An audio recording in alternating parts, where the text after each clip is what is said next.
Hæ! Í dag ætlum við að opna glugga númer 7. Koma svo. Opnum hann saman.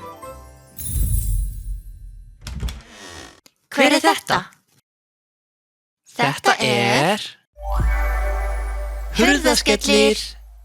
Hurðaskellir er 7. Hann er hrekkjalúmur sem hefur gaman af því að skella hurðum. Ó nei! Hver fór hann? Getur þú hjálpað okkur að finna jólasveinin? Þarna er hann.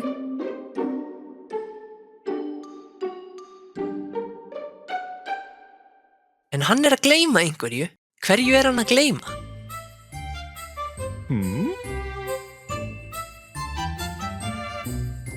Jólahúfunni. Svona. Takk fyrir í dag. Sjáumst á morgun.